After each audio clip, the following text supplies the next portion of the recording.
Assalamualaikum warahmatullahi wabarakatuh dan selamat siang. Baik, saya berterima kasih kepada Ibu Dr. Suryanti ingin mengizinkan saya untuk mempresentasi materi yang berjudul Demokrasi. Perkenalkan, nama saya Nolandea dengan NIM 35121013. Saya akan membawakan materi saya yang berjudul Demokrasi. Pengertian demokrasi yaitu demokrasi berasal dari bahasa Yunani, yaitu demos dan kratos. Demos bermakna rakyat, sementara kratos bermakna pemerintahan. Jadi demokrasi merupakan sistem permukaan yang mengizinkan dan memberikan hak kebebasan kepada warga negara.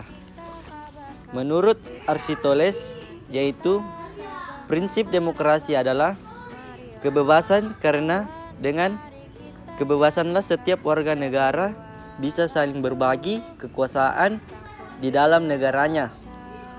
Ciri-ciri demokrasi. Yang pertama, memiliki perwakilan rakyat.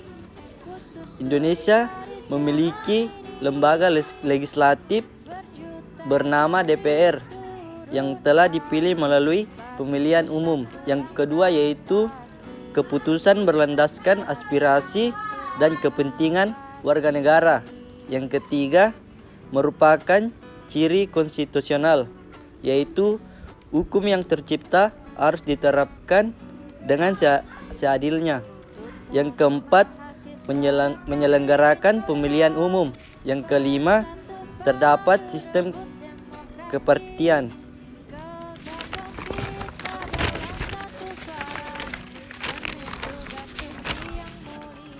Tujuan demokrasi yang menciptakan kehidupan masyarakat yang bersejahtera, adil, makmur dengan konsep mengandalkan keadilan, kejujuran, dan keterbukaan. Yang pertama, kebebasan berpendapat. Hal ini menjadi hal yang fundamental bagi negara demokrasi. Yang kedua, menciptakan keamanan dan ketertiban. Demokrasi menjadi milik hak setiap warga negara dan mengedepankannya musyawarah untuk memecahkan masalah. Yang ketiga, mendorong masyarakat aktif dalam pemerintahan. Yang keempat, membatasi kekuasaan pemerintahan. Yang kelima, mencegah perselisihan.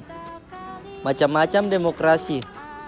Demokrasi parlementer, yaitu demokrasi yang memberi lebih banyak kekuatan kepada legislatif.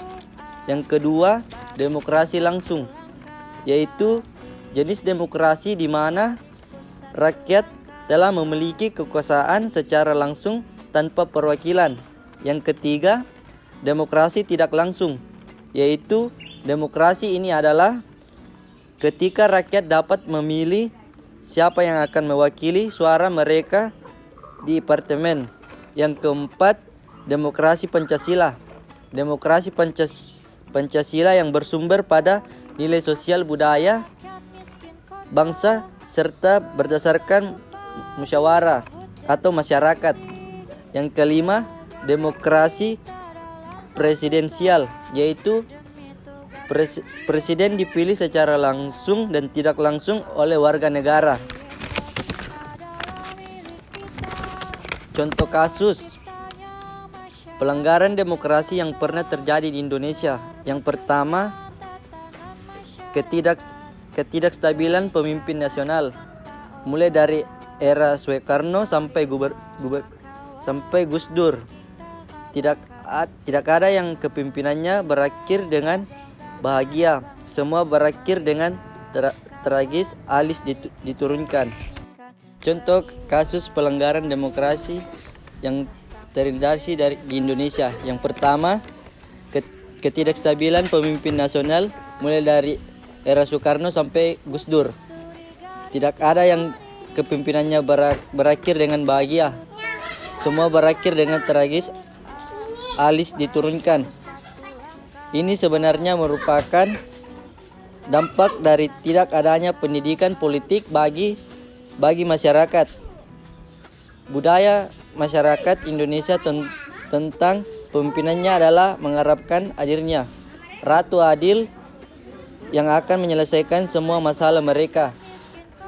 Ini bodoh, masyarakat diajari bagaimana merasionalisasikan harapan mereka. Mereka tidak diajarkan tentang proses dalam merealisasikan harapan dan tujuan nasional. Hal ini diperburuk dengan sistem pemilihan pemimpin yang ada sekarang atau setelah otonomi, termaksud pemilihan kepala daerah yang menghasilkan biaya yang mahal. Calon pemimpin berkualitas namun tidak berduit akan kalah populer dengan calon yang tidak berkualitas namun memiliki uang yang cukup untuk kampanye besar-besaran, memasang foto wajah mereka besar-besar di setiap perempatan. Yang pertama, kesejahteraan masyarakat yang semakin rendah. Tingkat kesejahteraan menurun setelah reformasi, yang justru itulah dimulainya kebebasan berkreasi, berpendapat, dan lain-lain. Inilah mengingatkannya sebenarnya tujuan dari politik adalah kesejahteraan. Demokrasi atau sistem politik lainnya hanyalah sebuah alat. Begitu pula dengan kebebasan dalam demokrasi, hanyalah alat untuk mencapai kesejahteraan sebagai contoh pelanggaran hak atau warga negara. Sekian dari saya, kurang lebihnya mohon dimaafkan. Assalamualaikum warahmatullahi wabarakatuh, dan jangan lupa di subscribe.